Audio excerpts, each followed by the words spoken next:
Italy. 15th century. The age of Renaissance.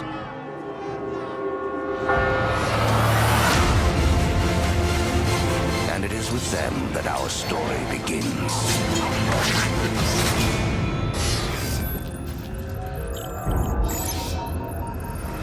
I'm Kevin Lynch, and you're watching mirror.co.uk. And you talking to me? No. Because I know all that. Yeah. We're here with author and broadcaster Danny Wallace, and now video game star. Yes, how about that? Conquering the world of video games. How about that? By sitting there typing a lot. It's quite. It's not a typing game. If anyone's watching this game, it seems to be how to write a book or something, the video game. It's not that. It involves assassins. Ah, so this must be the infamous Subject 17. Desmond Miles, was it? Who are you? I'm sorry, where are my manners? I'm Sean Hastings. Now it's quite a major part as well. This isn't just some little tagged on role we have here. You play a critical character in Assassin's Creed 2, do you not? Well, I suppose, kind of. I mean, I'm not out there assassinating people. That's kind of what I hoped I'd be doing. No, I seem to have been typecast. I'm a man with glasses, sitting at a keyboard, making sarcastic comments. So that's my role within the game. But I suppose it's crucial in its own small way. So you basically act as a guide almost. Yeah. Through. Can you just talk us through how that works? Okay. Well, you as the game player, you know, you're going to be wanting to get to the assassinations. You're going to want to know what's going on. You're going to know who to kill, and crucially why. You can't just go crazy out there. And I will give you your justification, tell you what's going on, and also make fun of you slightly. But there is the good thing. When I am sitting there just at the keyboard or whatever, you're able to come up and just annoy me and put me off. So I had to record lots of reactions to you as a gamer not getting on with things. What are you up to? What am I up? Who are you, my mum? I've been running traces on the codex pages, looking to see if any of them are still around. You've obviously got, a big background in broadcasting. How does this compare working on a computer game? What was actually involved? It was fun, you know. When I first heard that I'd be going to Canada and LA just to record these things, I was thrilled. Then I got the email saying actually we can do it in a tiny room in London. I was less thrilled, but good fun. And I had to stand there and sort of play off other people's lines. So they'd recorded like Kristen Bell, her dialogue, and all the other actors. I say actors like I'm one, all the actors.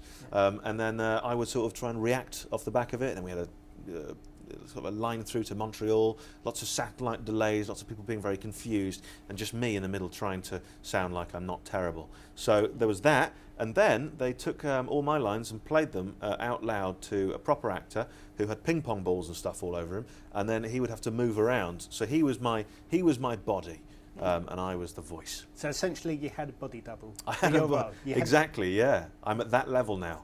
And you didn't actually need to get in character for this because it's... Well, I modelled it on the broadcaster Danny Wallace. I see. Exactly. We share a voice, me and the historian. When I looked at the script, I thought, do you know what would make this come to life? My voice. And also, it's the only one I can do. So I did that, and I seemed to get away with it. When I first got the script, I'd been told, they'd said to me, this could have been written for you. This is why we've come to you. This is you, this character.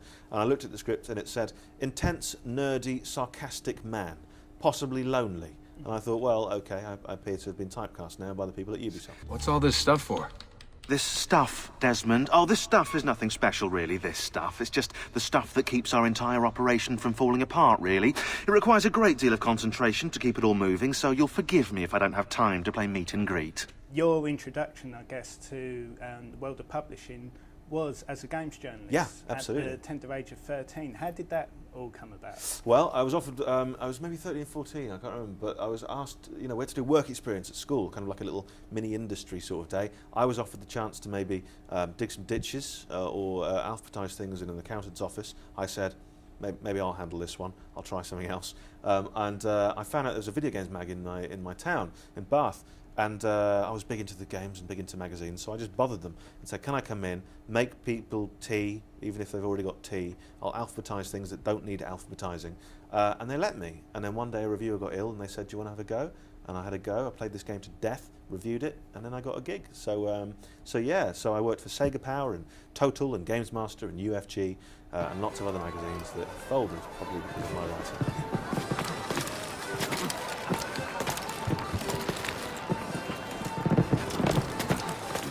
How did you see computer games evolving, as it were? Have they met your expectations? Or? They have. They've met them and exceeded them as well. I was thinking about it earlier, and how excited I was when I got a copy of Joe Montana Football on the Mega Drive, because it had like 30 or 40 stock phrases that it would come out with that seemed to kind of have something to do with what you were doing. So if you got tackled, it would go, "Nice tackle," something like that. Yeah. And that seemed to be extraordinary to me. Then we had the Mega CD and sort of this motion captured video, I think it's called. It was full motion video, FMV. It became this thing. We all said it, we didn't know what it meant, like parallax scrolling. And it was rubbish, right? It was absolutely terrible. And yet, because it was something different, it was marvellous. This, I could never have seen coming. And the fact that they're so filmic and sort of like Assassin's Creed is a kind of like a blockbuster kind of franchise, that would have seemed crazy in the old days. What I'm waiting for, and I really wish someone would get on with it, is that kind of thing you always see in TV shows and films where you're actually in a room and you're walking around, and it's almost like paintball, but with the world around you. That'll be amazing, you know. And then we'll have the Olympics franchise game where you get incredible. It'll take Wii Fit to a whole new level, and it'll make Assassin's Creed a lot more painful. You may not have as much time now to play games, because I understand you're about to become a dad. I am about to become a father. Yeah, exactly. So, you know, sometimes when you're playing Xbox Live and you're sitting there, you always hear a baby screaming, and someone's always playing with it. You know, they've got that, and I always think they're always playing Call of Duty or something incredibly violent. So I'm not sure I'll be exposing my child to this world just yet, but maybe when they're 6 months. The game's set in Renaissance Italy. Yeah, I'm a big expert. Ask me anything. Well, I won't. But what I will ask you is, obviously time travel plays a big part in the game. Yep. Is there a particular period that you'd like to go back to yourself? Wow. Wow, what I could just mess around and have fun. Absolutely. Goodness me. Probably the mid-80s in Loughborough. And I mean, you know, that's the standard answer. I think most people would say that. Either the mid-80s in Loughborough or, man, what would be good? I guess, you know, that kind of. I've got a couple of friends who look like they really should, and they sound like they should be World War I pilots. They're very scruffy and stuff, but they've got little moustaches and very posh accents. I'd like to take them back there to show them how hard it was and how rubbish they would have been, and then I would mock them, and we'd all go back to Loughborough. And is it right you already signed up for Assassin's Creed 3? Well, I didn't even know there was one, so it's news to me. Yeah. That's great stuff. Or was that a clever journalist trick? Might be. Hey, I saw that. That was good. You know, I imagine, listen, that this is just me talking, but clearly there's got to be one, because it's so big and they've got so many ideas. They've got to, you know, they've got to put them somewhere. So this is just me. I've got no information about it, but I would imagine that's great. Let's hope the historian, you know, comes back. I think that's what people are really crying out for when they play this game. They'll go, "What's this guy's story?" Then, of course, I'll have to take a few months off to do the film, the spin-off film, The Historian, in which I do some more typing. You've done radio, you've done TV, you've done Hollywood, and obviously the books, and now games. What's the next medium for Danny Wallace? I would say I quite fancy being a superhero, and I don't know how to go about it. I know I need like a nemesis, I need like a lair, I need a sidekick. I don't know what you're doing. Yeah, I'll be up for All right, brilliant. I'll be Super Dan. What will you be? I'll be Mega Kevster. Well, let's start with Marvellous Kevin, Okay. and then move up to Mega. And I think we should combat injustice through polite letter writing. Yeah. I'm with you. Great. So that's next, basically. Great stuff. Thank you, Danny. Not Thank at you all. for your time. Not at all. Thank you. You're the best. Still typing.